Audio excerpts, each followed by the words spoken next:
Part one of our NFC North opponent preview is brought to you by our friends at MyBookie. It's hard to believe, but football is almost back. The NFL preseason kicks off on August 1st with the Hall of Fame game, and soon we'll have regular season NFL and college football. This means it's time to make an account at the best online sports book known to man. That's right, I'm talking about MyBookie. Sports betting is exploding in popularity. If you want to get in on the action with a trusted company that's been in business for years, MyBookie is the place for you. With an easy, no-hassle mobile site, 24/7 customer service, and bets on every sport and prop imaginable, MyBookie provides a fun, safe betting experience. Maybe you think Drew Brees and the Saints will get revenge over that blown call in the NFC Championship game, or maybe you just think Brady and the Patriots are due for their 7th Super Bowl championship. Why not make money when your prediction comes true? And if you deposit today, MyBookie will give you a 50% deposit bonus. That's right. You put in 100, they'll give you 50. You put in 1,000, they'll give you 500. It's that easy. Football weekends are the best, but they're even more thrilling when every touchdown can win you money. So go to mybookie.ag and sign up today with promo code BEARS100. That's promo code BEARS100. At MyBookie, you play, you win, you get paid. The episode is also brought to you by SeatGeek. Let SeatGeek take the confusion out of your ticket buying experience. Instead of shopping dozens of sites to find the best deal, let SeatGeek do the work for you. Their app scans the web for the best deals to your favorite game, concert, or show and rates them on a scale of 0 to 10 to let you know if you're getting the best bang for your buck. A green dot means great deals, yellow dots good deals, red dots not so good. Use promo code ACAA at checkout to receive $20 off your first purchase. That's $20 off your first purchase, so what are you waiting for? That's promo code ACAA at SeatGeek. Life's an event. We have the tickets. My guest today to help us kick off the NFC North preview is our good friend Jeremy Reisman from Pride of Detroit on SB Nation. Always love talking to Jeremy, and as you've heard me say several times about our NFC North representatives, despite their allegiances, they are some of my favorite people in the world, some of my favorite people to talk to, and my favorite guests. So without further ado, the 2019 preview of the Detroit Lions with myself, Jeremy Reisman from Pride of Detroit.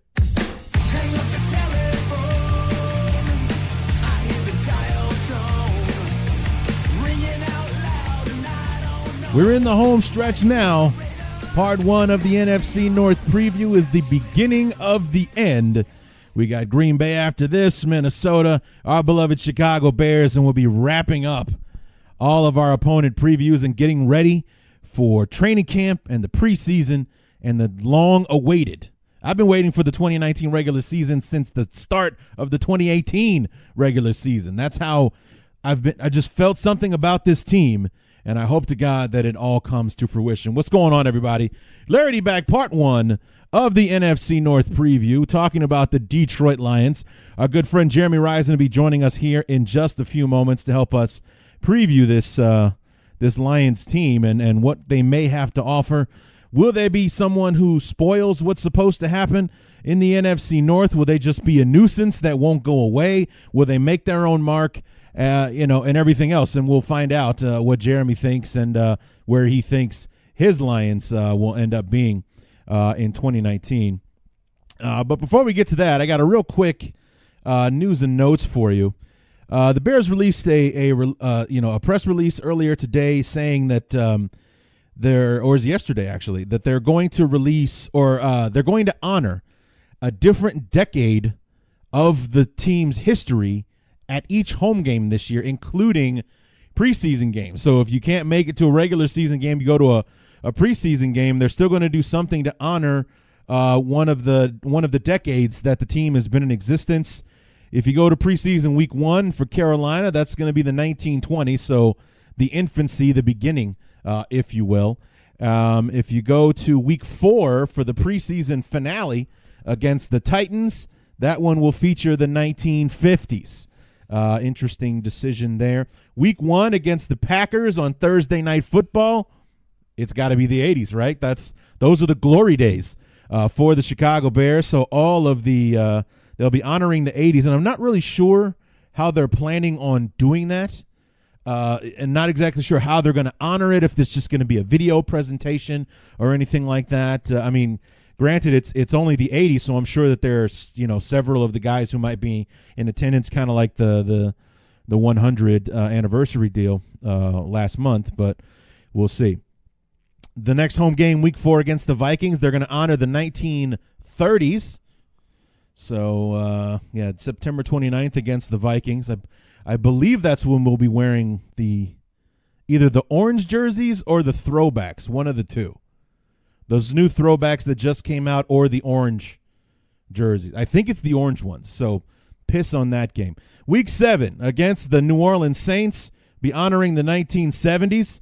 About the only good thing the 1970s brought us was Walter Payton and Dan Hampton. I think we drafted him in 79. So, that's about all the 70s did for us. But it was not a good time to be a Bear fan in the 1970s. Week 8 against the Chargers will be the 2000s. So we got Urlacher in his glory days, Mike Brown, Alex Brown, so on and so forth. That should be fun. And let's see. We got Week 10 against the Lions, the 1940s, the most prolific decade in Bears history, with at least, I think, 4 or 5 championships in the 1940s. Let me see if it says here. Yeah, 4 championships between 1940 and 49. So 4 titles in the 40s. The Bears, including the Super Bowl, have won 9 NFL championships. So 1 Super Bowl, 8 NFL/World Championships before. We won 4 of them in the 1940s. So week number 10 for the Lions will be the 1940s. It's being honored. The 1960s will be week 12 against the Giants. So the era that brought us Butkus and Sayers, along with our last championship before Super Bowl 20 in 1963. We'll be honoring the 1960s teams. November 24th, week number 12.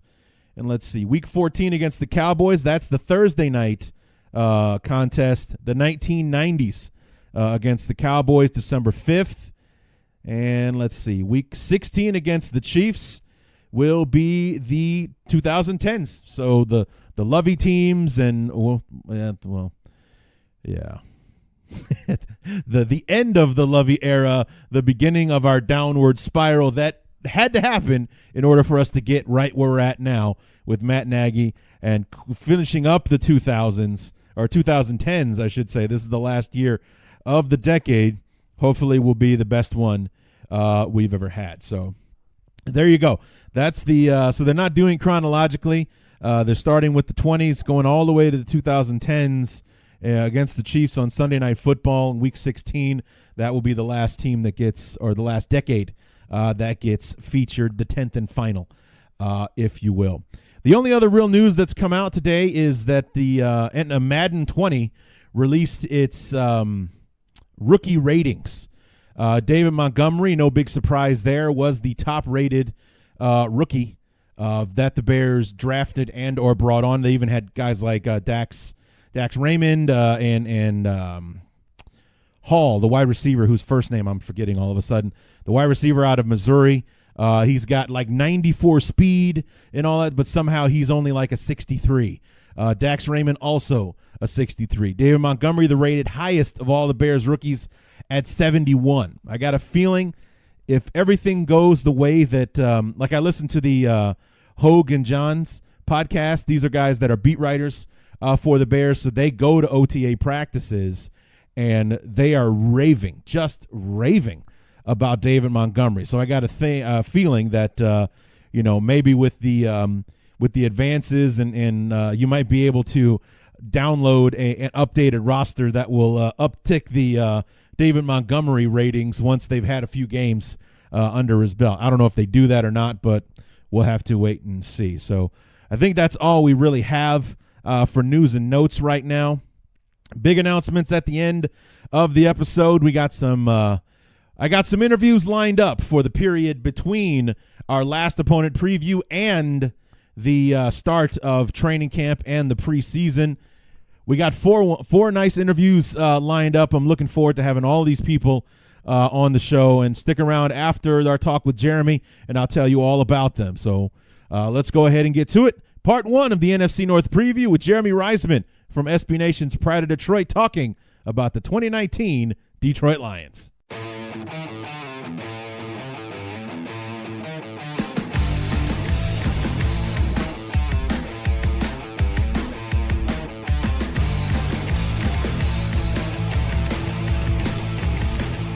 Part 1 of our NFC North Preview has us in Motown with the Motor City Kitties, the Detroit Lions. Unfortunately, they took our place at the bottom of the division last year. And here to help us preview, talk about 2018 and where it went wrong and where we can improve in 2019, Jeremy Reisman from SB Nation's Pride of Detroit. Jeremy, welcome back, man. Hey, always a pleasure to be here. So let's talk about 2018 for a bit, if you would like to. I don't, but I will anyway. You'll gut it out for me. I appreciate that. What a great guest you are. But, it was an interesting year for you guys. It was a conversation that we had. I mean, we played each other back to back, so I felt like we talked to each other really quickly. Like we had to wait, like this year, we don't talk again until before week 10. Same thing from last year. I think it was week 10, week 11 before we finally talked, and then bang, right again on Thanksgiving, 10 days later, we're back at it again. So one of those conversations we were talking about how the Lions had those contradictory moves during the trade deadline. Yeah. They traded away Golden Tate, which means you look like sellers. You're kind of packing it in, trying to finish out the year best you can, but you're not expecting much. But then you trade for Snacks Harrison to shore up the middle of that defensive line. Your guys' run defense improves dramatically when he comes onto the scene. And it's basically kind of how confusing the year itself was, right?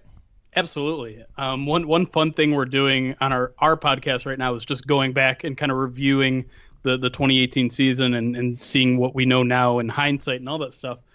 One thing that I'd forgotten is through week 7, the Lions were 3-3. They had just come off a big win over the Dolphins. The Chicago Bears were 3-3 at that time too. Everybody, it's like everybody, but I think the Packers were it's like the Packers and the Vikings, they had the tie. So, but it's like, you were tied for first place with us, or actually I think 3-3 put us in last place after we lost to New England. It's like we went from first to worst in 1 week. I remember that now. Yeah. So the Lions are 3-3. They make that Snacks Harrison trade. So optimism is high because those wins were against Miami on the road, not an easy place to win. The Packers, always a tough out, right? And the Patriots. So they had won 3 of their past 4. Their one loss in that last 4 was at Dallas in a close game. Mm-hmm. Lions fans are psyched right now. They think they have a legitimate chance at the division. Like I said, they get that Snacks Harrison trade, which from the get-go people were really excited about. The next week, they lose to Seattle. They trade Golden Tate a couple days later, and everything falls apart. Right. And it's kind of hard to come to terms with looking at back. I mean, the Bears were obviously a better team than we thought at that point. You know, they were probably better than the 3-3 team, but who knows how the year plays out if Golden Tate is still on that team, because not shortly thereafter, the Lions lose Kerryon Johnson to injury. They lose Marvin Jones to injury, and suddenly they have no offensive weapons outside of Kenny Golladay, and it shows on the field. They can't score any points. Their defense gets a little bit better. Certainly the run defense gets better with Snacks on the team, but basically they don't have an offense worth sporting. And, they collapse down the end, go 3-7 down the last 10 games and have a top 10 draft pick. Right. Well, I mean, I remember talking to you about that when we met up to preview the Thanksgiving game, talking and essentially reviewing the game that had just taken place like 9 days before, talking about how if Stafford wasn't throwing the ball to Golladay, he threw it to no one else. Like he attempted this many passes and like 80% of them went to Kenny Golladay, and you really could have used a Golden Tate to offset that in that game against the Bears, and how much it affected the fact that you were very one-dimensional in the passing game. As it was very reminiscent of when Cutler would only look for Brandon Marshall when they were together. If it's not going to Brandon Marshall, it's going into the seats or something like that. Nobody else is getting the ball kind of thing. That's very much what that game reminded me of. It's going to Golladay or it's going nowhere. Yeah, and I think part of the issue, too, was just the Lions failed to address the tight end position. Stafford didn't have that security blanket because Eric Ebron was out of town. The Lions replaced him with Luke Wilson, Levine, Toilolo, basically guys that amassed to maybe 30 total catches on the year. Wasn't good enough. And obviously the Lions realized that this offseason and made a couple moves. We'll get to that in a little bit. But, just the lack of offensive weapons as the season rolled on really hurt this team's chance to get back into the division race. And by week 12, week 13, it was pretty clear they weren't going to be in it.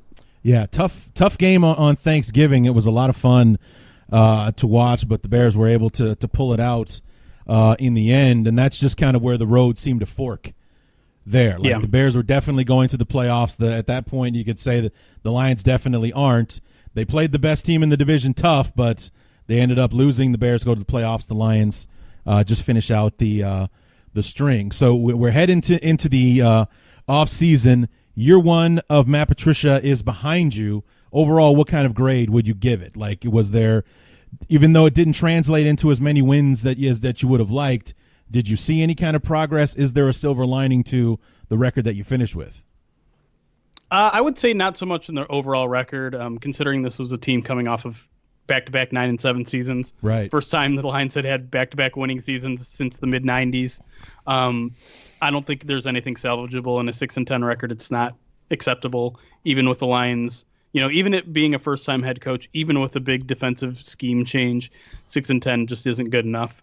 But there certainly was some signs of progress. Like I said, the defense improved as the season went on, especially the run defense.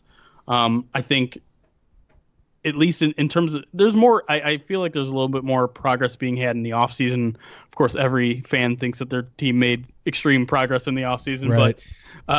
But the Lions obviously added a lot of defensive help there, and changed offensive schemes too now. So I think there's reasons for optimism. There isn't the one thing I guess Lions fans might take from the 2018 season in terms of results on the field is the remnants of a running game being established. Kerryon Johnson obviously had a really, really good rookie year, averaged I think 5.2, 5.3 yards per carry.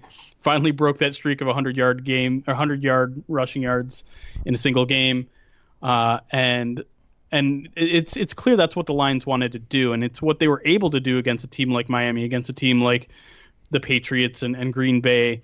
They were able to control the clock. They were able to run the ball effectively and then kind of keep those opposing quarterbacks at bay. They just weren't able to do it consistently, and once the talent kind of dropped off, they didn't have the depth to help out. So those are kind of the optimistic things that I think you can take from 2018, and going forward, I think there is good reason to believe that the team may rebound in Patricia's second year.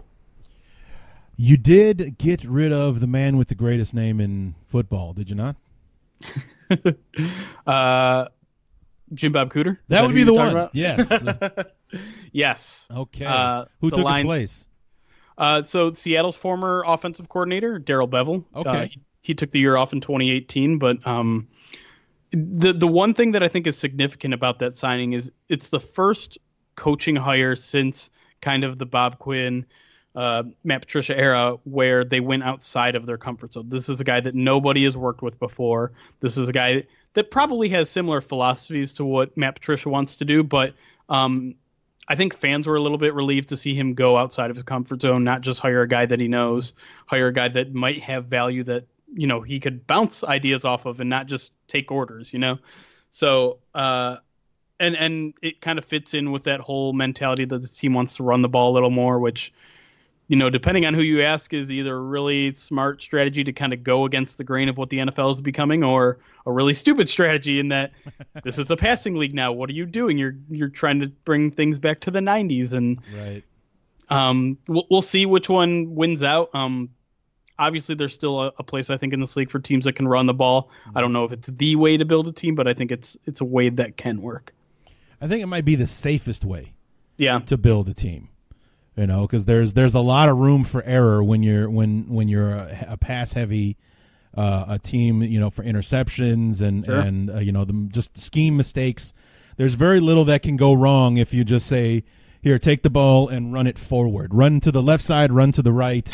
There's not as much that can go wrong as it could be in some kind of a passing situation, and so I think it is kind of the safest way to do it. It might be the most productive, but it's definitely, I think, the safest way to build a foundation at the very least. Yeah, and I think there's definitely some truth to that. It's just a hard sell for fans when you see teams like the Rams and the Chiefs putting up 40 bombs every week. Right. And it's also kind of a hard sell when you have Matthew Stafford, one of the most expensive quarterbacks in the league. It's kind of hard to come to terms with taking the ball a little bit out of his hands in the game plan. And I think some of the talk is a little bit overstated. The Lions are still going to throw the ball deep. They're still going to use Matthew Stafford's arm. But there is going to be a bit of a change in philosophy in that they really do want to be able to control the clock. And the Lions haven't, been in the top half of the league in rushing yards. Almost, I think you have to go really close to the Barry Sanders era to get there. That's how bad it's been. And so, why not try that? Why not try something that works, or that might work? Because obviously what the Lions have been doing before, trying to pass the ball, getting Matthew Stafford killed with 40 sacks a year, maybe take a little bit of the load off his shoulders and see what happens, because the Lions have, 2-3 decades of nothing right over the past 30 years. So try something different. And Stafford's not getting any younger either. Absolutely. So, I mean, this is what, year 10 or 11 for him now? I believe this is 10th year, yeah. Yeah, so, I mean, he's your body doesn't get stronger as you get older, despite what Tom Brady says. That's just not how it works. So, you get to play until you're 45 when you have Tom Brady's offensive line and offensive line coach. That's when you can play into your mid-40s. If you're taking a beating like Stafford has from time to time, playing until you're 40 is kind of a stretch. So you got to take advantage of the time he's got left. He's not eating the avocado ice cream like Tom Brady is. Right. He's chugging beers. Right, and doing it correctly, Aaron Rodgers. Even Mitch Trubisky made him look like a pussy on television. So I thought that was pretty great. And then, of course, he had like the most juvenile response to, well, what have they done? And like, whatever, dude. We're not even talking about that right now. We're talking about how you didn't look like a stud. And, what was it? Bakhtiari just downing a keg right there on the court, and he's sipping at his beer. Trubisky's chugging it down like a man. Stafford pounded one down. Like, where you at, bro? Where you at? You're nowhere. My favorite is that he tried to take the high road. He's like, well, if it was like a barrel whiskey, then maybe I could have drank it fast. I'm just like, okay. Sure. Okay, bud. Yeah. So, anyway, let's talk about some of these free agent signings that you had this year. You guys were certainly busy. Yeah. Didn't really make any banner moves or anything that would make nationwide headlines, but you certainly did bring in a lot of guys. Danny Amendola, who obviously has some familiarity with Patricia in New England, even though he's coming from Miami. C.J. Anderson, who had a bit of a renaissance at the end of the year with the Rams. Tommy Lee Lewis, who is famous because he was the victim in the NFC Championship blown call for pass interference. Mm-hmm. Jermaine Kearse from the Jets, the wide receiver as well. And let's see, on defense, you got Trey Flowers from New England, another Patriot guy with some familiarity there. And let's see, who else did we get? Justin Coleman was kind of an undersold signing. Some would argue he's a top 5 nickel corner in the league. Lions signed him like one. He signed him to a 4-year, $36 million contract. So, they're planning on him being a big part. And I think the other big one, as you mentioned, is Trey Flowers. Lions lost Ziggy Ansah. They needed an edge guy. Trey Flowers is a guy who's going to be an easy fit. He's going to slide right into Patricia's defense, seeing as he came from Patricia's defense. And signed him to a $90 million deal. So he's going to be kind of a cornerstone of that defense going forward. And he might be kind of the missing piece, because as good as Ezekiel Ansah has been with the Lions, he just struggled to find the field. And Trey Flowers hasn't had that problem over his career. Knock on wood, he doesn't have that problem now that he's in Detroit. But this is kind of the defensive revolution that I was talking about, that I was alluding to. Lions added a couple really big pieces in those two, Coleman and Flowers. And they're pieces of need. The Lions struggled to create pressure last year, and they struggled to cover, especially in the slot. So those two guys are starters. They're mainstays. They signed 4 and 5 year deals, so they're going to be here for a while, and the Lions are going to make them cornerstones of their defense. And looking at your free agent losses, the guys that have left the team, whether either they were leased or just signed with other teams, like Glover Quinn, T.J. Lang. You mentioned Ezekiel's Ansa, that's his last name, and LeGarrette Blount. So it's like looking at like those are guys that were cornerstones last year, and they're all gone now. Especially, who was it that you were sad to see Glover Quinn go? Correct? Oh, absolutely. Yeah, because I remember you talking about it on Twitter, like this was a sad day for you, kind of thing. Yeah, I mean, he was kind of a pleasure to talk to in the locker room. He's a really good personality. It's just kind of unfortunate. I don't think the defense fit him right, and he's also getting up there in age. The guy is still kind of in the free agent market. He hasn't officially retired or anything like that. But the Lions don't get a ton of diamonds in the rough in free agency typically, and Glover Quinn was one of those. He made the Pro Bowl, I think, once or twice in Detroit. Led the league in interceptions one year, and it was kind of an underwhelming signing at the time. Him coming from Houston, not a lot of people had heard of him. He's a guy who started as a corner, moved to safety, and really found a home there. And so he's going to be a big loss in terms of personality in the locker room. Same with TJ Lang. He's a big personality in that locker room. But these are guys that were just kind of towards the end of their career, and the Lions were turning the page. Now they've drafted 2 safeties in the 3rd round in back-to-back years, so Glover Quinn's spot is probably taken. The Lions, in terms of filling TJ Lang's spot at the guard position, still kind of figuring that one out. They had Kenny Wiggins come in last year, play when Lang was out with injury. They brought in Ode Abushi, who's kind of been a journeyman veteran that can fill in if need be. But they didn't draft one. They didn't draft an offensive lineman for the first time in a few years. So they're still kind of figuring out things in terms of that one extra offensive line spot. But everywhere else on the offensive line, they are kind of set. I was going to say, if you've spent like 3 of your last 4 first-round picks on offensive linemen, and you spent big on, was it Wagner? Yep. Yeah. Yep, Rick Wagner. You stopped him from coming to Chicago to be with you guys. So you've definitely invested in the offensive line, and but the thing about the offensive line is that if there's a weak link, defenses will find it. So definitely a spot that needs to be shored up if you want to have success this year, especially if you're going to try to focus on the run in this new offense. So looking at the draft, let's talk about the draft. Sure.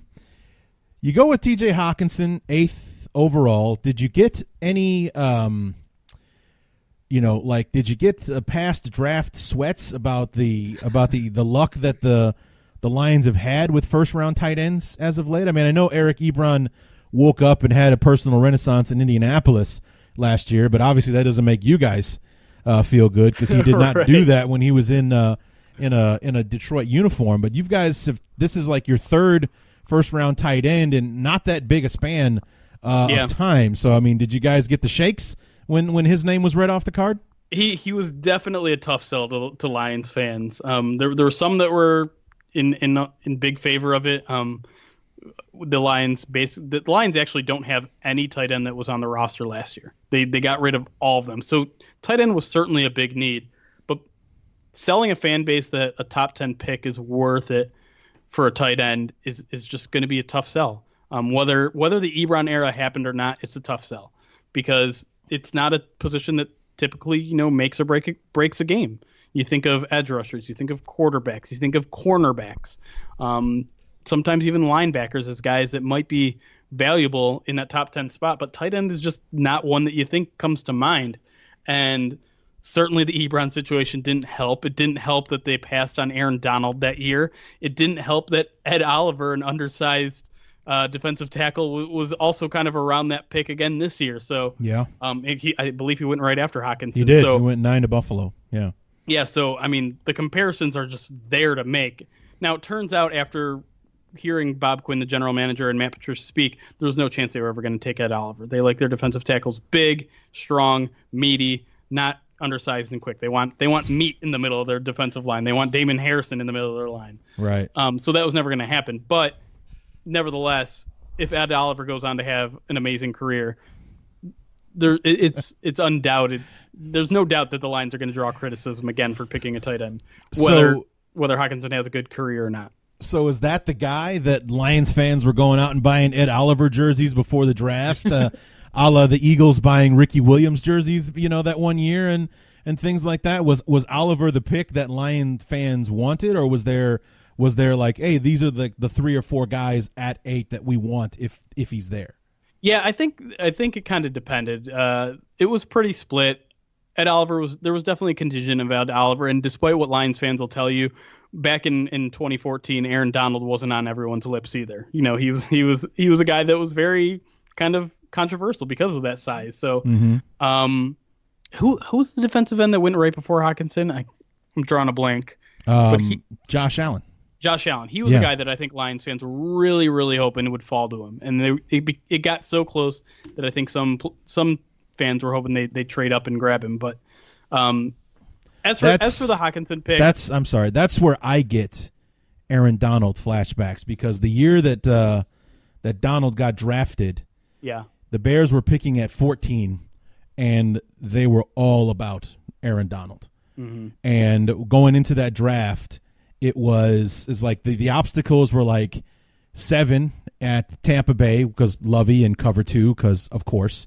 Right. And the other big hurdle was if he gets past the Giants at 12, who ended up being Odell Beckham Jr. Right. But if he gets past the Giants at 12, he's going to fall into the Bears' lap. And I'm watching film of him at Pitt. He was a beast at Pitt, wondering how he wasn't like a top 5 guy, which everyone who didn't take him looks like an idiot now. Right. But, of course, at 13, the Rams, who picked a defensive lineman in the first round for like 6 years in a row, take Aaron Donald. And granted, Kyle Fuller ended up working out for us. That's who we ended up taking at 14 with the very next pick. I think any Bear fan on the planet would trade Kyle Fuller for Aaron Donald any single day of the week. God bless Kyle Fuller and the renaissance he's had. That seems to be a word I like to use today, renaissance. But, you know, and the way that he's revitalized himself the last couple of years, he earned the big contract, and then he played well with the contract last year. I still think there isn't a Bear fan on the planet that wouldn't make that trade. So, you know, nobody would go back to 2014 and be like, we'll sit still, or let's make a trade and move up and go get that guy because he's a certified beast and we need to go and get him. So when you hear about Ed Oliver almost falling in your lap and he falls, you know, or he did fall in your lap, or no, Josh Allen, that's who I was talking about. Right. He falls and he gets taken 1 pick before you. Taking a tight end at 8 kind of does look like a consolation, but let's not panic, or we have to make a pick because nobody wants to trade with us kind of thing. Yeah. Well, and that's the odd thing, though, is I believe on draft night, Quinn said he had offers on the table, and he's like, nah, Hawkinson's our guy. And it sounded like Hockenson was their guy for a while. And I get it. The guy's a great two-way player. He can block, he can catch. He's pro-ready coming from an Iowa offense that's pro-style. And like I said, the Lions have a really big need. And considering they're making that kind of transition we were talking about to a run-heavy offense, the fact that he can block is a really big threat. And the fact that he can be out there and defenses don't know if it's going to be a run or a pass. Same thing with the other guy that they got in free agency, Jesse James. Yeah. Kind of the same sort of deal with him. Can block, can catch. And so the Lions are going to be really versatile on offense now. And that should be exciting for Lions fans and for Matthew Stafford and for, you know, people that saw this offense take a real big step back last year. And whether they can turn it all around in 1 year under, you know, a new offensive coordinator, I don't know, probably not. But there should be signs of progress, at least midway through the season, I think. Right. So looking at the rest of the draft, you'll have to help me out because the Bears were picking 87 this year, so I wasn't expecting to have heard of anyone that the Bears were going to be taking this year. So I was like, I even admitted to when I had my draft specialist on the show to preview and review, it's like I did like zero homework on the draft this year just because we weren't picking until almost 90, the back half of the almost like one of the last picks in the third round. So it's like, why bother looking at the first round or the second? It would take draft capital we don't have to draft one of those players. So why pay attention to any of those guys? And your second round pick is definitely one of the people I've never heard of before, Jelani Tavai. Nailed it, yeah. Nice. Linebacker from Hawaii.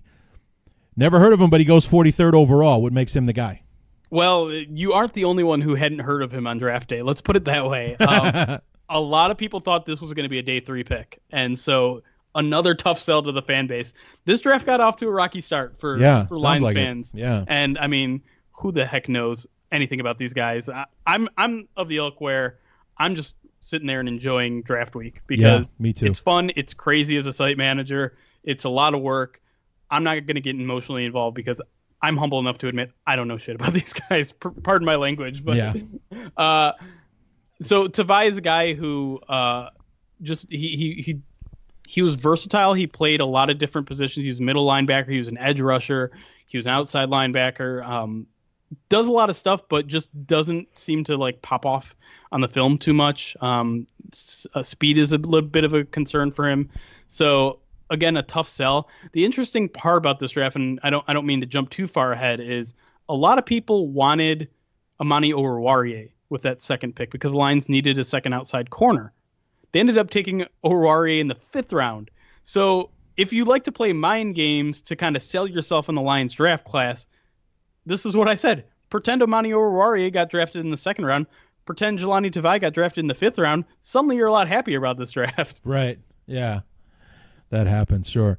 Will Harris, you talked about him, or you alluded to him before when you're saying that second year in a row the Lions take a 3rd-round safety, which makes Glover Quinn expendable. So is this somebody that's expected to come in right away?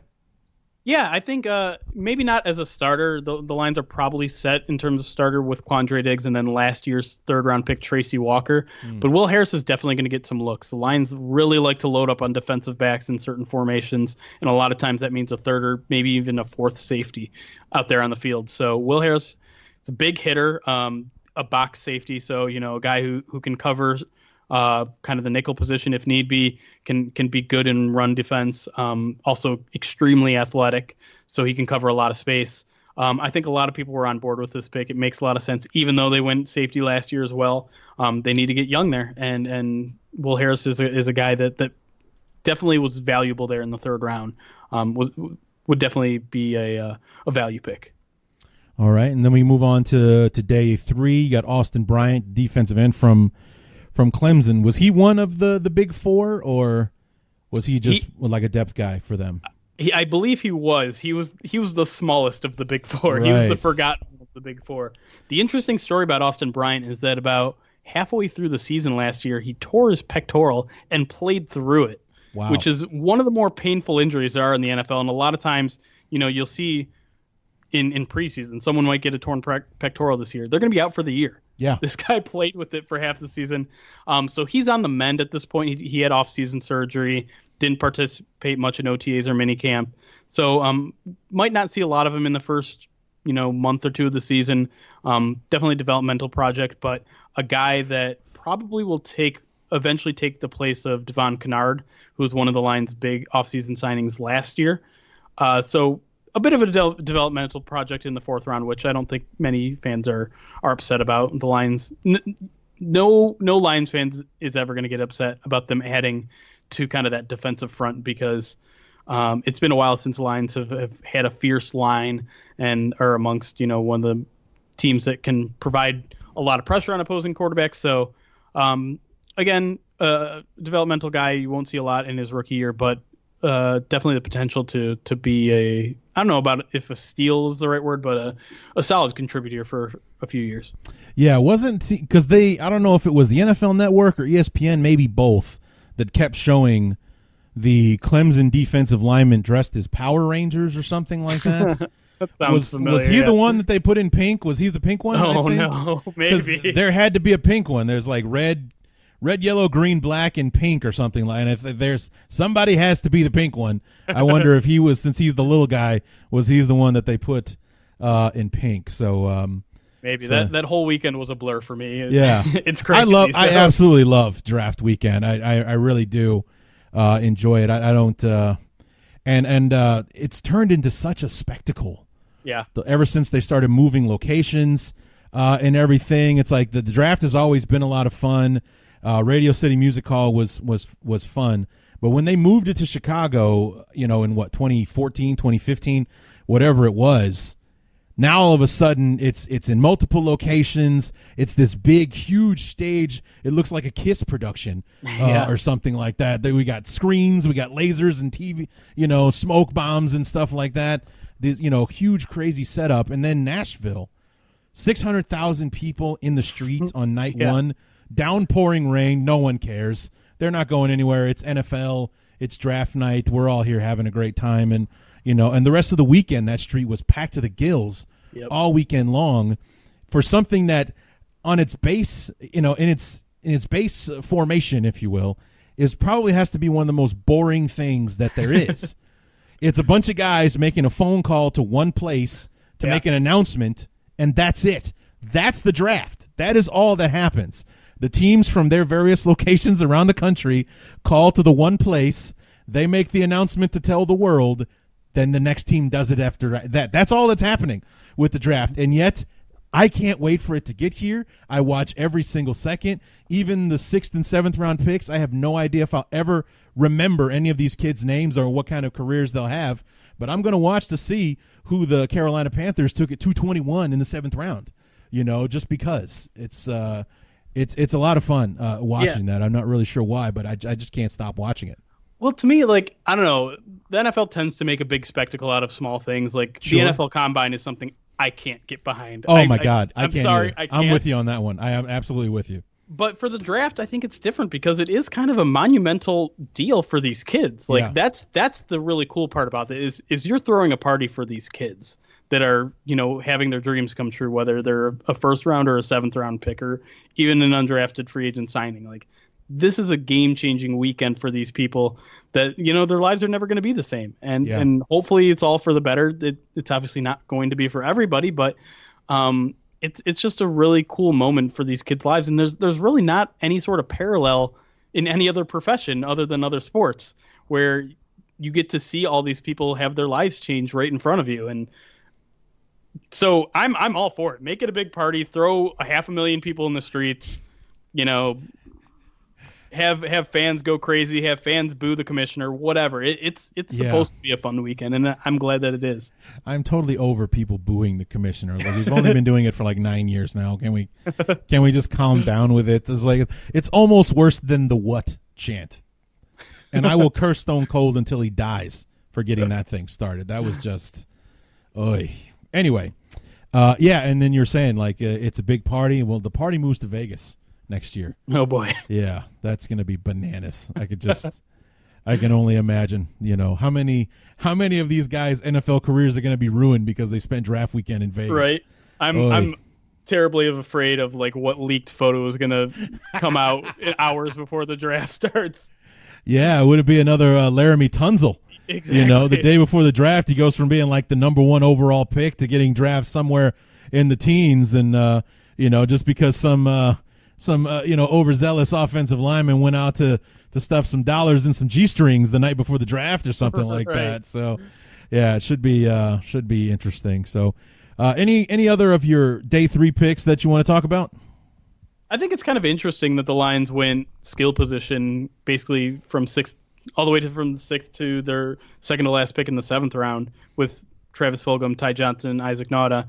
I mentioned earlier how last year after they traded Tate, after Marvin Jones went down with an injury, after Kerryon Johnson went down with injuries, the Lions basically didn't have any depth anywhere on their skill position. So they kind of took a flyer on 3 different positions, a receiver, running back, and a tight end there. And they all kind of bring certain things that might be valuable to the team. I think Isaac Nauta might have the best chance of making the team just because the Lions only have 5 tight ends on the roster right now after they released Michael Roberts, and they'll probably keep 4. He's kind of he was definitely, I think, maybe their most value pick. A guy that very well rounded. You don't see a lot of guys that are able to block and catch that late in the draft. So I wouldn't expect anything his rookie season, but I think he makes the roster and maybe gets a little bit of playing time too. Talk to me about Michael Roberts. What the hell happened there? Because wasn't this the guy he got traded, failed the physical, went back, then got released, or wasn't that something happened with him? So what did happen? Can you break it down for me? Yeah. So his last year was his second season with the Lions. He was a former either 3rd or 4th round pick. At some point, he had shoulder surgery. I believe it was in December. I watched him during OTAs. I watched him during minicamp. He was a full participant. He was out there. He was, saying how much he's learned in his first 2 years, how he's going to be ready to attack and improve finally, because he was basically a non-factor in his first 2 years in the league. And then the Lions traded him to the Patriots for conditional 7th-round pick or something like that. Day later, trade doesn't go through, fails the physical. Don't really know why. Kind of presume it's the shoulder. And so the Lions are just like, well, we still don't want you. Cut. So now he's on waivers. It was the Packers, right? I believe it was the Packers who claimed him off waivers. And then he failed the physical for the Packers, and now he's a free agent. He's basically just sitting there unclaimed at this point because something's going on with his shoulder. And it's interesting. It kind of makes you question what's going on with the Lions medical department. Why he's cleared to play in Detroit, but not in Green Bay or New England. Obviously, team doctors have different diagnoses all the time. This sort of thing isn't that uncommon. But it kind of makes me wonder if he's not good enough to play in 2 other places, why was he out there during minicamp and OTAs participating with everyone else? Yeah, that's definitely I knew it was some kind of saga. I forgot that there was a third team that got involved, and he failed the physical yet again, and still looking for a job right now, or still waiting to get healed up so somebody will clear him to play, and the one team that will clear him doesn't want him. Right now. So, yeah, that was a weird situation. I remember trying to make heads and tails of that. And imagine the roller coaster for Lions fans, because anytime you see you're trading a player to the Patriots, you're like, oh, God, this guy's going to be in the Pro Bowl in 6 months. Yeah, the next Kyle Van Noy, right? Yeah, exactly. And then okay, he didn't last in New England. Then he goes straight to the Packers. You're like, oh, God. Oh, jeez. He's gonna light us up one week for 3 touchdowns, or he'll catch that crazy Hail Mary that nobody wants to defend, or something like that. Yep. So go ahead. And I mean, I don't want to take pleasure in what Michael Roberts is going through. It's got to be horrible for him. Not only getting traded from the team that drafted him, but seeing his dreams die with 2 other franchises, and now he's just kind of sitting out there rehabbing. But it was certainly a roller coaster of emotion for Lions fans. I bet. So. Before we get to 2019, there was something that kind of popped in my head before when you were talking about the defensive line, and no one's going to argue with drafting or drafting, like when we talk about Austin Bryant. Defensive line hasn't exactly been menacing for some time, and it brought a thought onto me. And I'm not trying to be condescending at all. I'm just trying to be asking generally as a fan of the team, you might be able to answer this. And the question is, what has kept the Lions from being successful? Because they remind me very much of the Cubs, the Chicago Cubs, the baseball team, and where, in fact, they always seem to have somebody who's the best in the league at what he does, whether it's Sanders at running back, Calvin Johnson, wide receiver, and Ndamukong Suh, one of the most dominating defensive linemen there. You have, pieces. You always have talent on the team, but for some reason – it just doesn't ever really come together for you guys. And that's what it's been like being a Cub fan for my entire life. We got Sammy Sosa, we got Ryan Sandberg, we got all these guys. They're going to all-star games. They're dominating, but we can never make the playoffs. And when we do, we always make a dramatic mess of ourselves in the playoffs and go out in the most garbage fire way possible. And that's very much what happens to the Lions. You don't have that much success, and when you do, you have this really great season. Everybody gets behind you. You get to the playoffs, and it's a dumpster fire in the playoffs one way or another. And you always go down in some kind of dramatic, memorable fashion that stings for about a year or two before you finally get over. I mean, the comparisons are sickening when you really sit back and look at it. Is this some kind of curse that we don't know about that's plaguing the Lions? Is it the curse of what's the quarterback's name? Bobby Lane. There you go, the curse of Bobby Lane, or just like we had the curse of the Billy Goat. Is that something that's kind of always lingering for Lions fans, like it did for Cubs fans? What do you think is the reason that the Lions have always been so snake bit? I mean, even in the early to mid '90s when they were winning the division 3 years out of 4, kind of thing, they were always one and done when it came to the playoffs. Yeah, I mean, I'd love to put it on something as simple as a curse. The curse of Bobby Lane, I think he said it was supposed to last 60 years. Well, that brings you up into 2017. So should be over by now. Yeah. Not sure what's happening, but yeah. I mean, on the early goings, I think the answer is as simple as the Lions just didn't have a quarterback. They didn't have a quarterback. Sure. could take them to the Super Bowl. I believe that they do now. Matthew Stafford certainly has his faults, and I'm not calling him a top 5 quarterback. Or, I think an argument can be made he might not even be a top 10 quarterback. But I think he's past that threshold where he could win a Super Bowl. The problems have just been with management since then. Obviously, the Matt Millen era sent this team back quite some time between 2002 and 2009, 2010.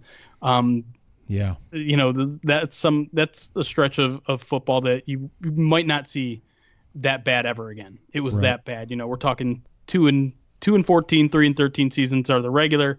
The Lions are just now kind of pulling themselves out of that. Maybe they've been out of it for about 7-8 years now, but now they kind of find themselves in that middle place where most teams really are. I would say there are probably 20 teams that are kind of just, they're not horrible, but they're not top tier. Right. And the Lions obviously have never been able to put themselves into that top tier category. The hope is that, Matt Patricia and Bob Quinn, they certainly think alike. They certainly are on the same wavelength. The question is just whether they can recreate that Patriots magic. And we all know the answer to that is typically no. Why are you even trying? Right. But there are some positive signs. Obviously, last year was a big step back. But I think they're building the roster in the right way. And Lions fans will hate me for saying this, but I think you just have to give it time. And Lions fans have given this franchise so much time already that I know another 2-3 years sounds like another decade of empty promises. But I don't know. I think this team is headed in the right direction. The fact that 6-10 is a majorly disappointing year just goes to show you how much this team has already come. That's true. From the Matt Millen era. Yeah.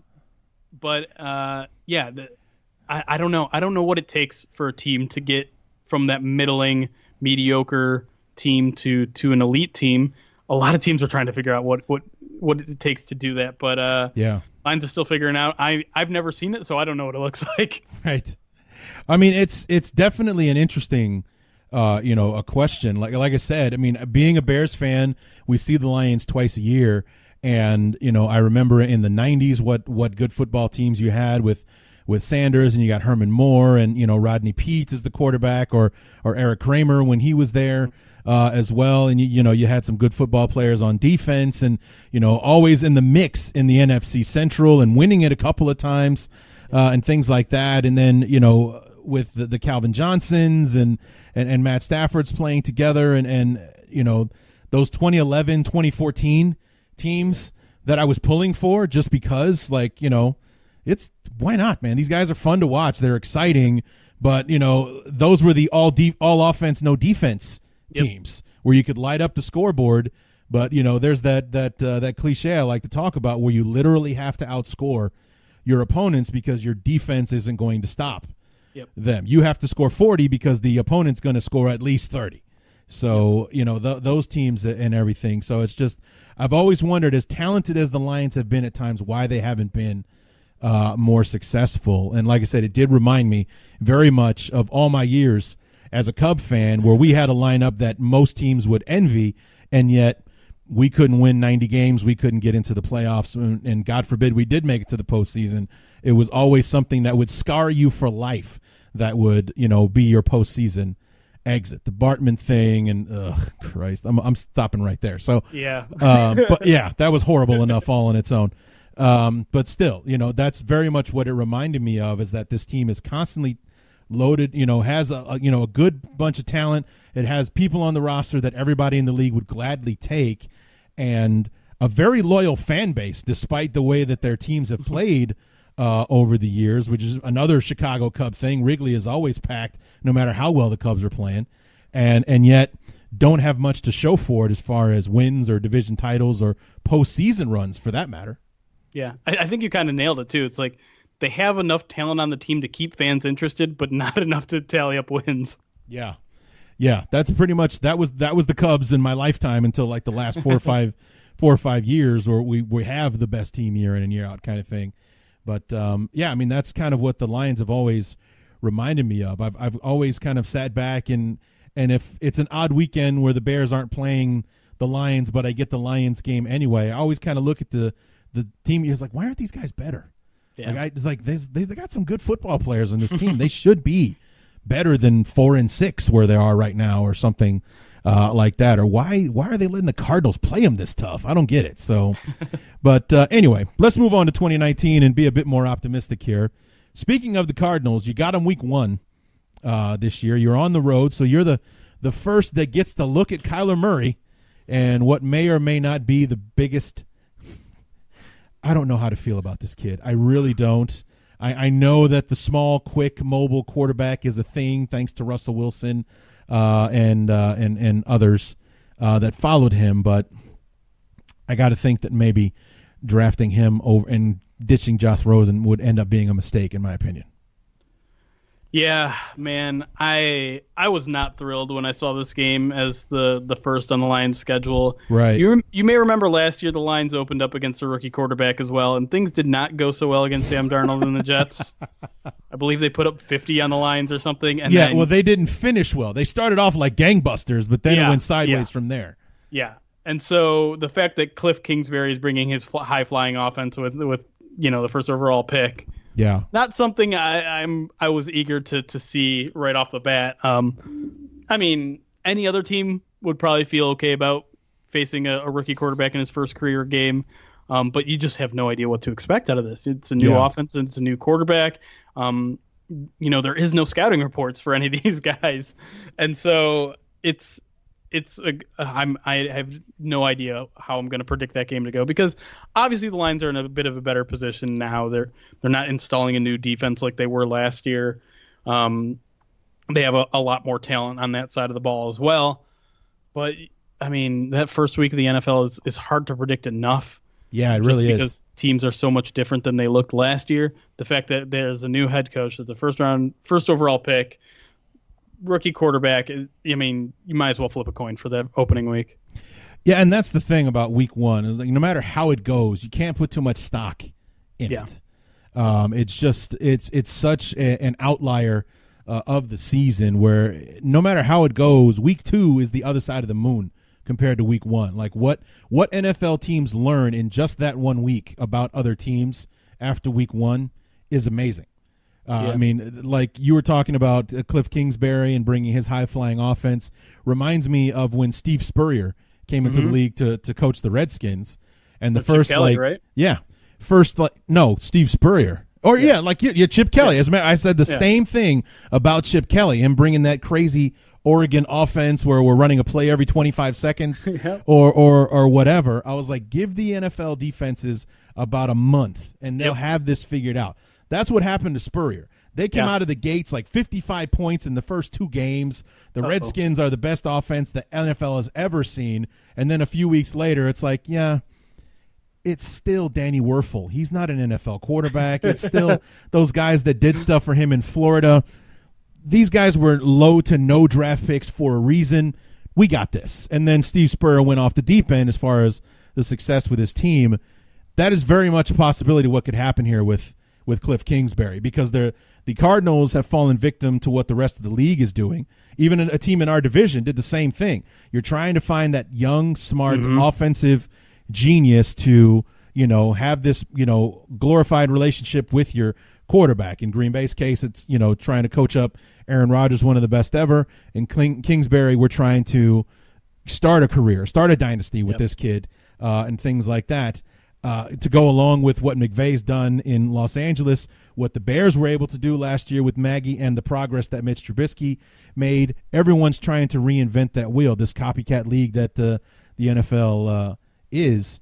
We'll see if it works out for Arizona. I'm not so sure that it will.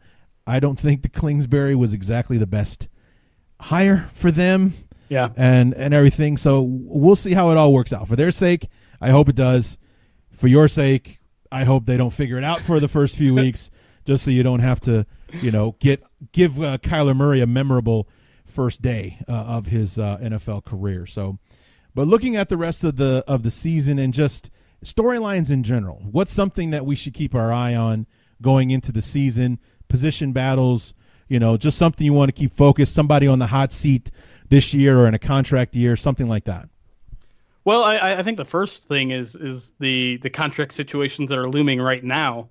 Damon Harrison and Darius Slay are both in the midst of their holdouts right now, and It's kind of tough to gauge how serious they are and how serious the Lions are about re-signing those guys, but it's kind of an interesting situation because we don't see a lot of holdouts in Detroit, and we certainly don't see a lot of holdouts with 2 years remaining on their contract, and that's the situation for both Snacks and Darius Slay. So it'll be interesting to see how that plays out. The Lions have a ton of cap space still for this year, so they have room if they want it.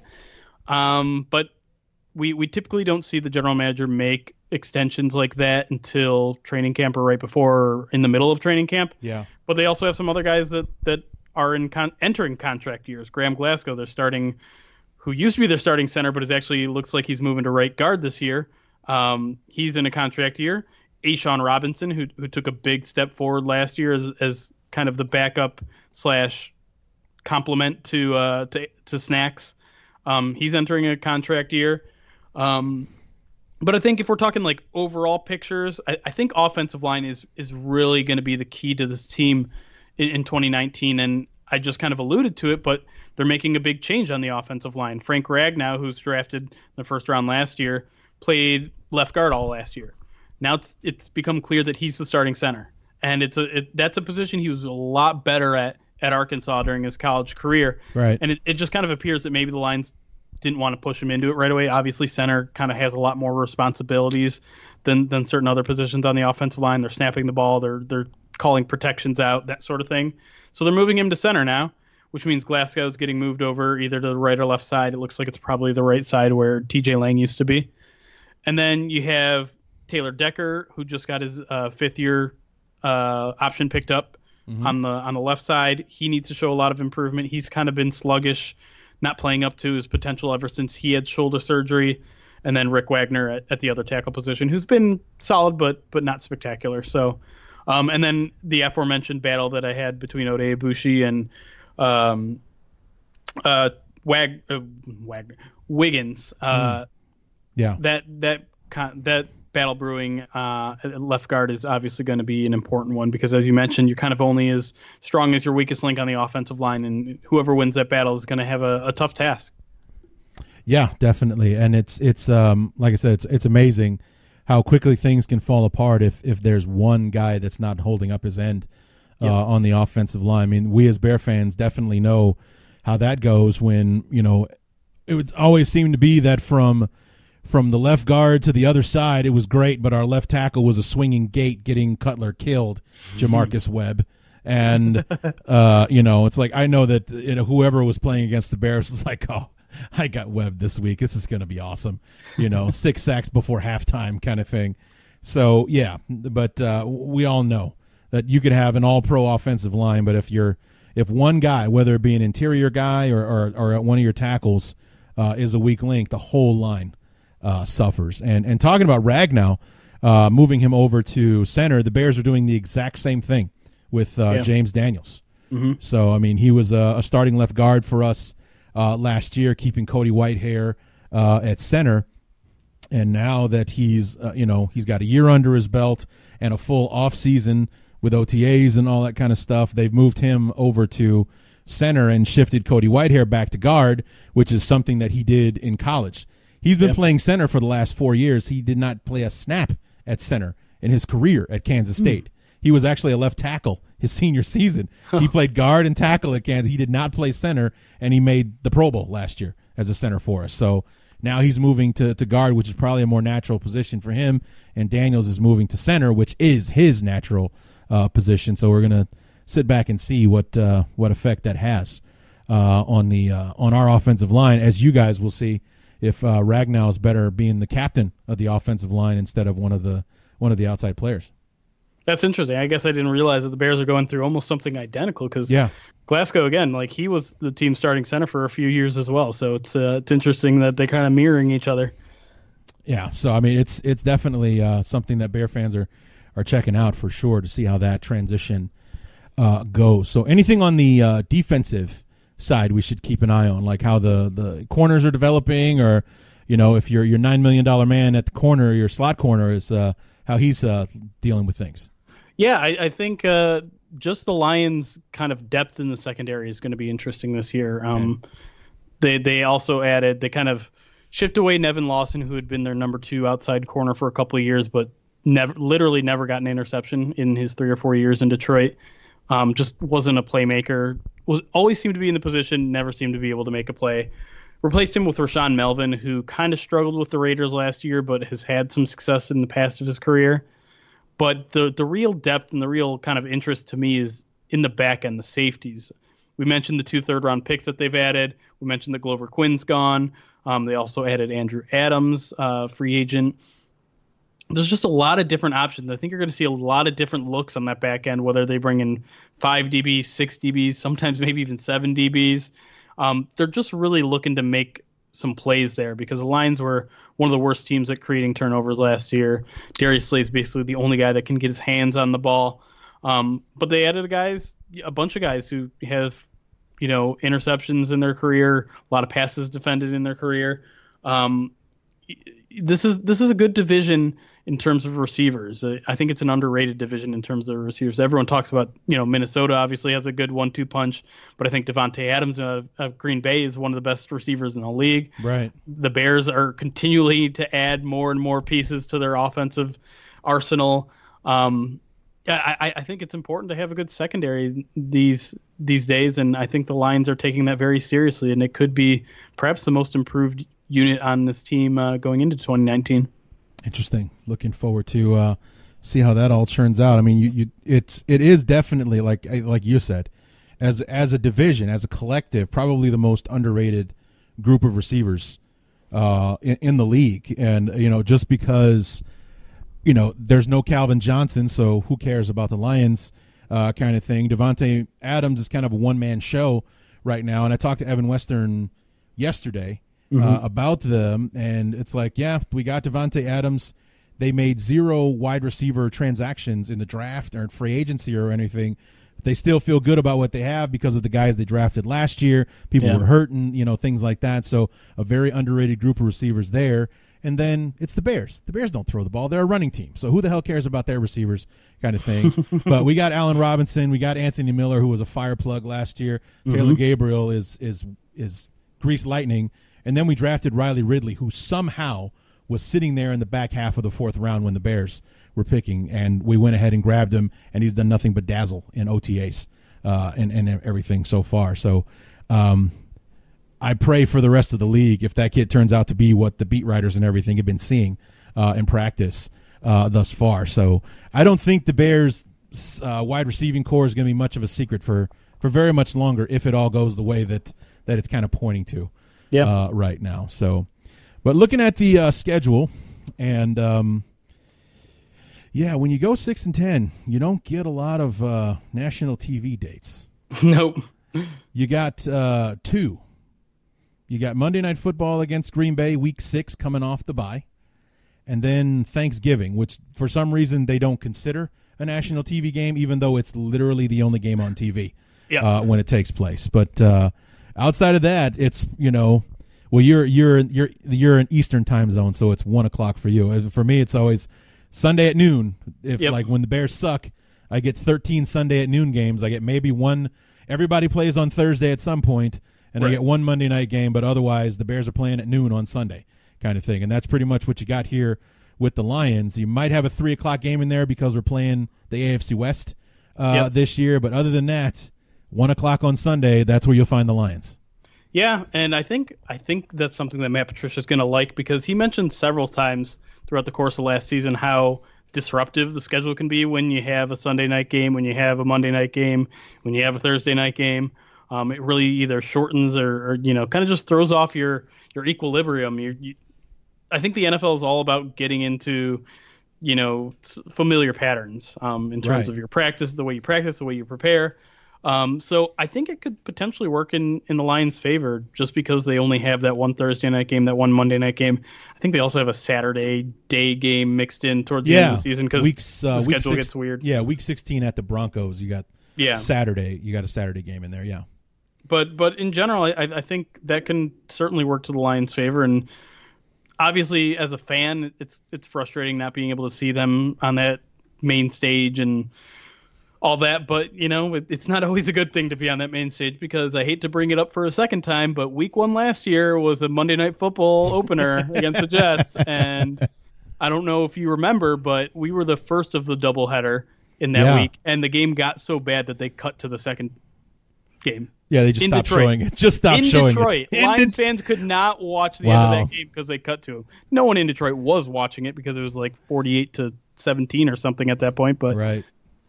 Yeah, it was bad. So I'm fine. I'm fine not being on national TV. It also works to my advantage as a beat writer. But yeah. Well, I mean, looking at the schedule, it's unlike any other schedule I've seen in the fact that it seems very mixed up. Like you don't really catch any patterns here or there. Like when I was looking at the Green Bay schedule before, 2 NFC North games to start the year, 3 to finish the year for the Packers. So there's no messing around starting or finishing the season for Green Bay. With the Lions, it's very much all over the place. You don't play a division game until after the bye. That Monday night game against Green Bay is your first division game of the season. Then you're home for the Vikings. You get the Giants. You're at Oakland. You're then the first Bears game in Chicago on the 10th of November. And it's very much kind of like scattered about, as opposed to where, like looking at the Bears schedule, looking at Green Bay's schedule, it's like they kind of clump these games together. And you're also, it doesn't look like you fell victim to that kink in the schedule where the NFL put someone on the road for like 6 weeks or anything like that. So it just seems like all the schedules that I've looked at doing these opponent previews, this is show number 11 that I've done so far. This is the one that you really couldn't pick a pattern out of, aside from the fact of what I talked about before. 1 p.m. on Sunday, that's where you'll find the Lions. Outside of that, there really is no pattern to this schedule. It's very much like a nice mixture of games and opponents and locations and things like that. Yeah, I would say the one pattern that kind of emerges is home away, home away, home away, home away. There's only you're right. There's only one back-to-back stretch of home games, one back-to-back stretch of away games. They come right in the middle. Like there's at home versus the Vikings, at home versus the Giants, then at Raiders, at Bears. Everything else is home away, home away, home away, home away. Right. Which I don't know if that's good or not. I obviously I think the players themselves would probably like a little bit of a home stretch here or there, but the fact that they aren't traveling like crazy back to back is also probably something that's good. I think the thing that fans and players probably have the biggest gripe with is that early bye week, the week 5 bye week. Yeah. Where you've got 12 weeks after that where it's just football, football, football, football, no break, no break, no break. Your only real break comes right after that Thanksgiving, where you get 1 weekend free. Right. But that's a grueling schedule. I believe Lions players were complaining about it a little bit last year, and I think it was either week 6 or week 7 bye week last year. So it's even earlier this year, which is got to be frustrating for them. But that's what you get for complaining. Yeah, right. All things considered, I think this is like you said, a balanced, non-offensive schedule for the Lions. Yeah, because you start with Arizona. We talked about that already. Then you're home for the Chargers, at Philadelphia versus Kansas City. So as far as the actual opponents themselves, after Arizona, you got 3 playoff teams waiting for you after that. Then you got Green Bay and Minnesota after the bye, the Giants and the Raiders. Then you're at the Bears, home for the Cowboys, at the Redskins, then the Bears on Thanksgiving. Then your mini bye before you're playing Minnesota in Minnesota. Home for Tampa Bay, at Denver on that Saturday game. And then, even though the NFL saddled you with Green Bay again for the 4th year in a row, 5th out of 6 years, they're doing with you what they refused to do for us. We got the Vikings again in Minnesota for the 4th year in a row. At least the NFL is rotating it with you guys, because you were in Green Bay last year. Now you're at home in Ford Field. So you have home field this time, where you were on the road last year, even though you kicked the piss out of Green Bay. That was great, by the way. That was and fun. Pat McAfee was so much fun to watch, like when he almost had an orgasm when right. when the kicker threw that touchdown pass on the fake field goal. That was so great. But, at least the NFL's doing that for you. They refuse to do it for us. We finished the year in Minnesota no matter what. Yeah, I don't know what that's up. It's kind of getting frustrating. Like it really is. I get the appeal of doing a divisional opponent week 17 every single year, but I'm actually getting a little tired of it just because they're being so stubborn with, like, I feel like it's been Green Bay every year for the Lions, and you guys have been facing the Vikings every year. It's just, and I mean, maybe it helps a little bit if we finish with the Bears a couple of years or Vikings or whatever, but I'm just kind of getting bored with it. Like I know mathematically it makes sense, like that this is the way you're going to get the most intriguing matchups in the final week of the season because division titles might be on the line, but I don't know. They need to do something to shake it up at least a little bit because I'm getting bored of it. Yeah, I agree, and I would definitely, something needs to happen there with the schedule and week 17 and figuring out what to do. I think maybe it's a crazy idea, but just off the top of my head, like maybe the last 4 weeks of the season, we know who the opponents are, but we don't know who when the games are being played, kind of thing. And you just kind of flex the schedule at one point in the season, like, okay, well, the season looks like it's going this way, so we'll take this matchup and put it here. I mean, I know that's bananas and that will never happen, but right. That would certainly be exciting if, the last 4 weeks were undecided. We don't know. We know who we're playing. We just don't know when.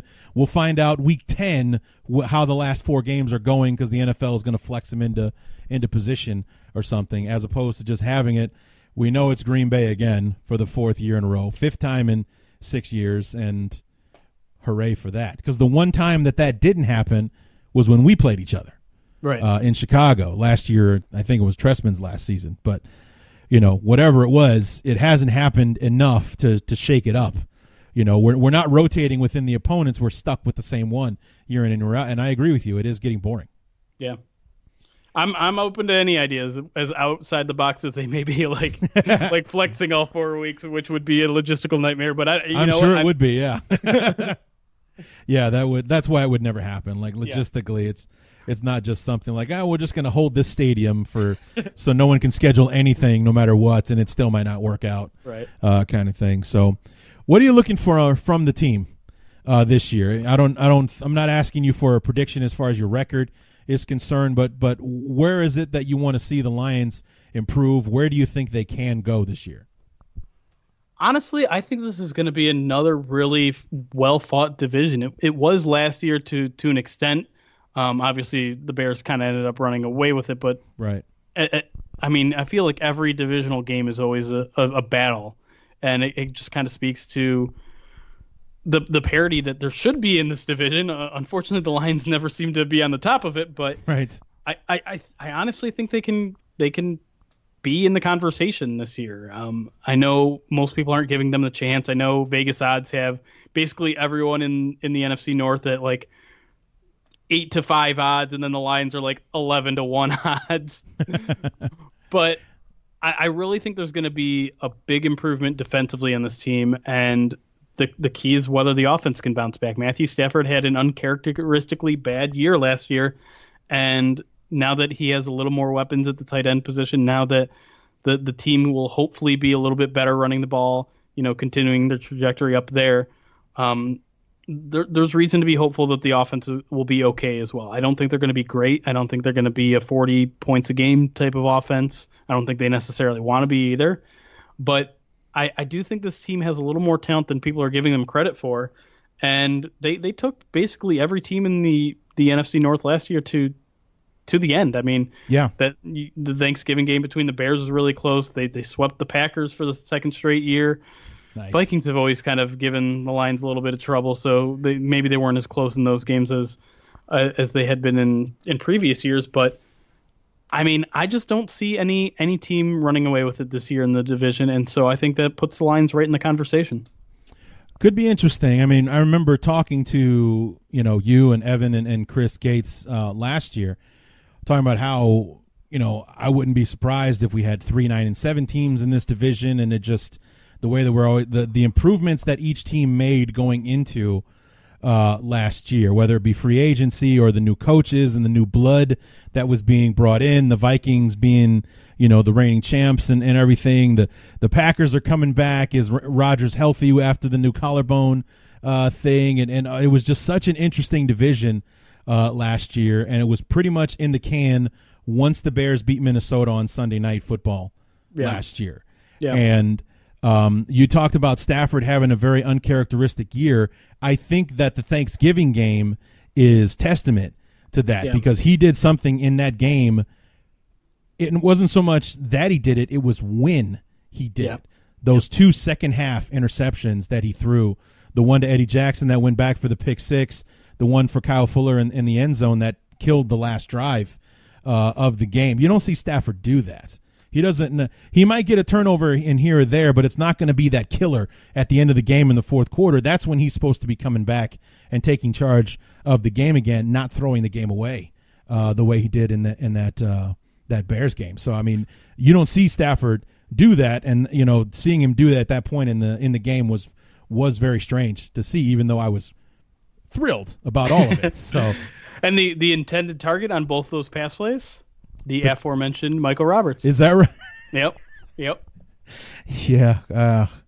He was in for Fuller, wasn't he? Yeah. Yep. I know that I just like Eddie Jackson.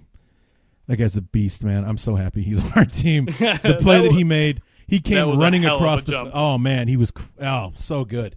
So good. Like it was intended for him from the start. That's how fluid that whole thing was. Just amazing to watch. And then no, it wasn't that one. It was the other one, the Kyle Fuller interception with the greatest touchdown celebration of the year with the Motown Review in the back of the end zone.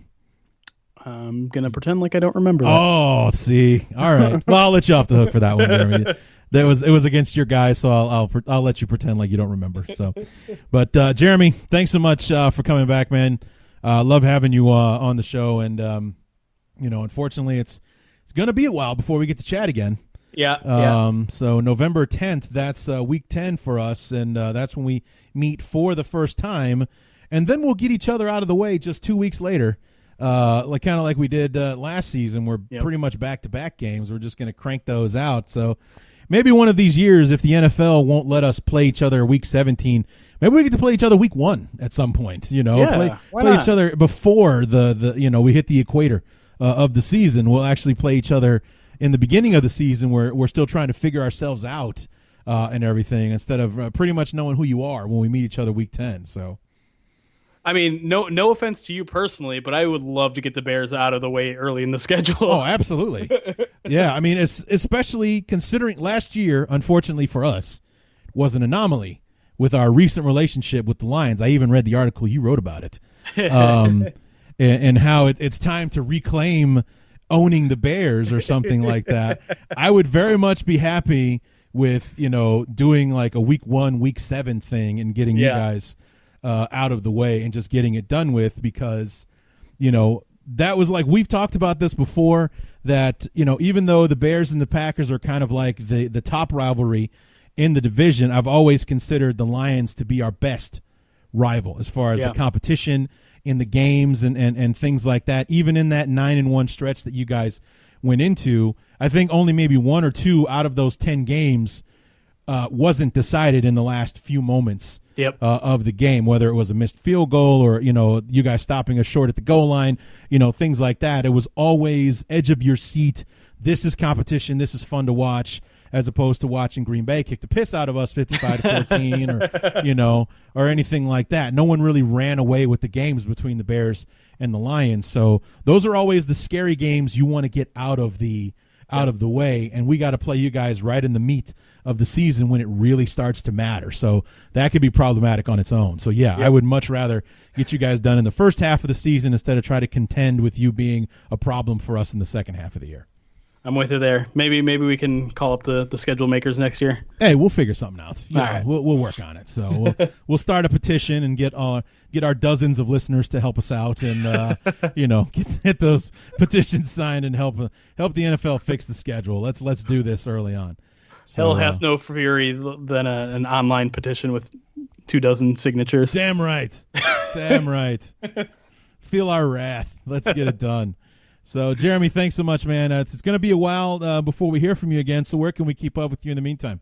Obviously, prideofdetroit.com is where all my content goes up. If you're Twitterer, Pride of Detroit on Twitter. If you like stuff like TV and food and other stuff, you can follow me personally on Twitter at Detroit on Lion. Nice. All one word. And the best podcast name and the worst podcast name all at the same, the POD cast, right? That's right. Yep. Yes. Pride of Detroit. It's cast. Genius and stupid all at the same time. I say it every time we talk, Yep. but that fact doesn't change. It's genius and it's stupid all at the same time, just because Google POD cast and see what you come up with. It's not going to be the Lions podcast, that's for sure. So, but Jeremy, thanks so much, man. We look forward to talking to you again in November. Sounds good. I'll be there.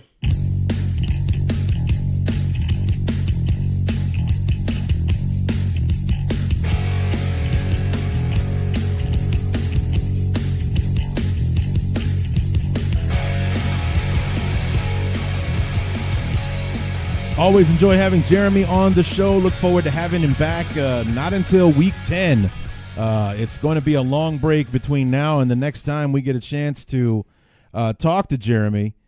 Week number 10, let's see, I was just looking at it. Yes, like I said at the top of the show, the week that we are honoring the 1940s teams that won 4 championships in the decade, that is when the Detroit Lions come to town. That is the next opportunity that we will have to talk to Jeremy. The week of November the 10th, Sunday, November 10th, is when we play our first game against the Lions. And then much like we did a year ago, very short turnaround before we play them again on Thanksgiving. Only this time we'll be playing them. It'll be 2 weeks separating us instead of just one like it was last year. So we'll have a little bit more of a break, but nonetheless, another quick turnaround for the Bears and the Lions, waiting until the back half of the season and then playing pretty much back-to-back games against each other. So we'll see where everybody's at week 10. It's going to be a pretty established deal at that point to find out. You'll pretty much know who you're dealing with at that point in the season. So we'll see where we're at with them. But I love talking to Jeremy. Look forward to having him back on between now and then. And I said before the interview that I had some announcements. We're going to have a little bit of a break. The last episode of our opponent previews will be part number 4. And that will be the Bears. That comes out on, let's see. All right. The Bears comes out on the 11th of July. So Thursday, July 11th. So next Thursday will be the last episode. And then from there, we've got about, 2 weeks before training camp starts on the 25th. And I've got some interviews lined up with some really awesome guests to kind of fill the gaps in between.